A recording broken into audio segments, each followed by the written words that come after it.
Committee का इजलास कल तक मौखर। दहशतगर्दी के खिलाफ इक़दाम पर ब्रीफिंग दी जाएगी।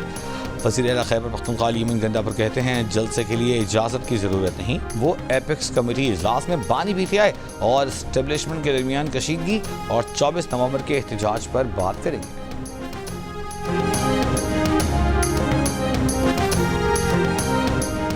मुल्क के आलूदा तरीन शहरों में लाहौर सरे फहरिस्त। Air index 497 record. Bahawalpur 45 air particulate matters के साथ 450 एयर पार्टिकुलेट मैटर्स के साथ दूसरे।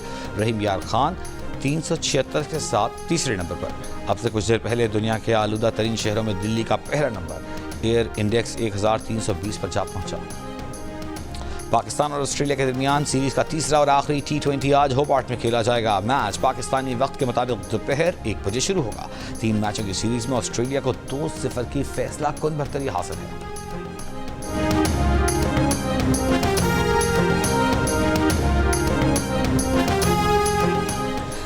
तोशा खाना 2 केस में बानी PTI और बुशरा बीबी पर आज फर्द जुर्म आयद की जाएगी।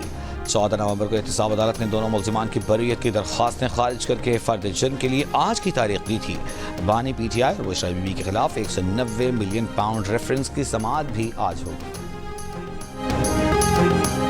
वज़ीर ख़ज़ाना मोहम्मद औरंगज़ेब ने कहा कि टैक्स आमदन बढ़ाने के लिए इक़दाम मज़ीद सख्त करेंगे। टैक्स रेवेन्यू बढ़ाने के लिए सबको अपना हिस्सा डालना होगा, चाहे वो ज़राई शोबा हो, रियल इस्टेट हो या होलसेलर्स। ज़राअत पर इनकम टैक्स के लिए चारों सूबाई हुकूमतों की कारकर्दगी शानदार है। मईशत की बेहतरी के लिए तमाम सेक्टर्स को किरदार अदा करना है। ये भी कहा कि IMF मिशन के दौरान पाकिस्तान का एजेंडा टैक्स और तवानाई इस्लाहात, प्राइवेटाइजेशन और पब्लिक फाइनेंस था।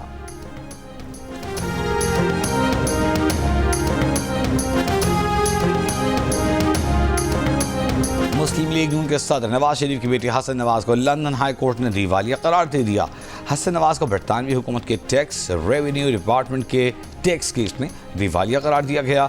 ये केस 25 अगस्त 2023 को फाइल किया गया था। सियासत तो इज्जत के लिए किया जाता है और माजरत के साथ इस वक्त वफाक में ना इज्जत दिया जाता है और ना ही सियासत किया जाता है। हमने उस एग्रीमेंट में तय किया कि जो चारों सूबों का PSDP है वो हम पाकिस्तान पीपल्स पार्टी और मुस्लिम लीग मिलके बनाएंगे। पीठ पीछे इसको अप्रूवल दिया गया, वो भी मेरे पार्टी के मेंबरान के साथ ऑन द रिकॉर्ड एतराज़ात के बावजूद। वज़ीर आज़म शहबाज शरीफ ने बिलावल भुट्टो जरदारी के तहफ़्फ़ुज़ात दूर करने की हिदायत कर दी। नायब वज़ीर आज़म इसाक डार को जिम्मेदारी दे दी।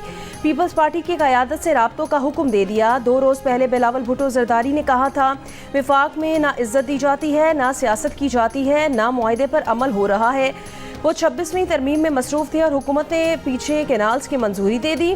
वज़ीर आज़म के मुशीर बराए कानून और इंसाफ बैरिस्टर अकील मलिक ने कहा पीपल्स पार्टी अहम इत्तेहादी है, कुछ गलत फहमियों की वजह से ये तहफ़्फ़ुज़ात पैदा हो सकते हैं।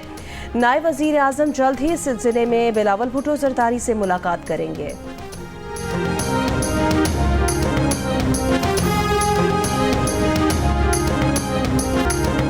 बलूचिस्तान असम्बली के हल्का PB8 सिब्बी का ज़िमनी इंतखाब पीपल्स पार्टी के मीर कोहियार खान डुमकी ने जीत लिया। तमाम 124 पोलिंग स्टेशन के गैर सरकारी गैर हतमी नताइज के मुताबिक मीर कोहियार खान डुमकी ने 35,716 वोट हासिल किए।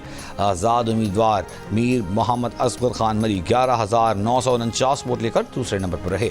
ये नशिस्त PP रहनुमा सरदार सरफराज चाकर डुमकी के इंतकाल के बाद खाली हुई थी। इसराइली फौज का लेबनान पर बड़ा हमला। एक रोज़ में 145 से ज़ायद मकामात पर बमबारी। 24 घंटों में मज़ीद 60 से ज़ायद अफराद शहीद। हिजबुल्लाह के शिमाली इसराइल में रॉकेट हमले, कई रिहायशी इमारतों को नुकसान पहुंचा। इसराइली फ़ौज के गज़ा पर हमलों में भी इजाफा, 100 से ज़ायद फ़लस्तीनी शहीद। शिमाली गज़ा में हमास की इसराइली फ़ौज से शदीद झड़पें, 2 इसराइली फ़ौजी हलाक, 1 शदीद ज़ख्मी। इसराइली वज़ीर आज़म की क़यामगाह पर हमले के शुबे में 3 मुश्तबा अफराद को गिरफ्तार कर लिया।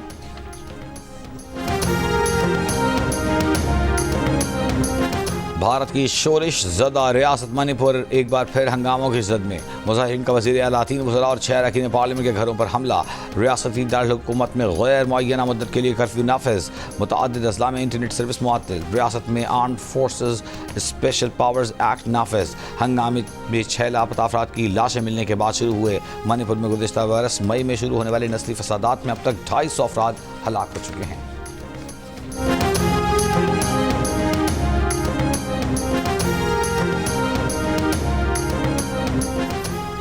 बांग्लादेश मगफूर साबिक वज़ीर आज़म हसीना वाजिद की हवालगी का भारत से मुतालबा करेगा। बांग्लादेश में अबूरी हुकूमत के 100 रोज़ मुकम्मल होने पर चीफ एडवाइज़र मोहम्मद यूनुस का कौम से खिताब। साबिक बांग्लादेशी वज़ीर आज़म हसीना वाजिद 5 अगस्त को मुस्ताफ़ी होकर भारत फरार हो गई थीं।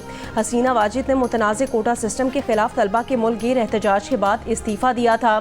हसीना वाजिद हुकूमत के खिलाफ एहतजाज में तलबा समेत 1500 अफराद हलाक हुए थे। सीनियर सहाफ़ी और मारूफ आकिब जावेद को पाकिस्तान क्रिकेट टीम का हेड कोच बनाने का फैसला हो गया। साबिक फास्ट बॉलर इब्तदाई तौर पर वाइट बॉल टीम की कोचिंग करेंगे। उनका पहला असाइनमेंट जिम्बाब्वे के खिलाफ सीरीज होगी। पाकिस्तान टीम 24 नवंबर से जिम्बाब्वे में 3 वनडेज और 3 T20 मैचेस की सीरीज खेलेगी। पीसीबी के मुताबिक जेसन गिलेस्पी ही Pakistan red ball cricket team की कोचिंग करेंगे। जेसन गिलेस्पी साउथ अफ्रीका से 2 टेस्ट मैचेस की सीरीज के लिए रेड बॉल कोच होंगे। सुप्रीम कोर्ट का 6 रुकनी आईनी बेंच आज इलेक्शन में 50% से जायद वोट लेने वालों को कामयाब आज़ाद उम्मीदवारों की जीत के बाद सियासी जमात में शमूलियत लाजमी और आर्टिकल 41 से 45, 50, 51 से 61, 90 से 94 और 106 कल अदम करार देने की दरख्वास्त पर समाअत करेगी। और सरकारी हज स्कीम के तहत दरखास्तें आज से 3 दिसंबर तक जमा कराई जा सकती हैं। हज दरखास्त के साथ 2 लाख रुपए जमा कराने होंगे।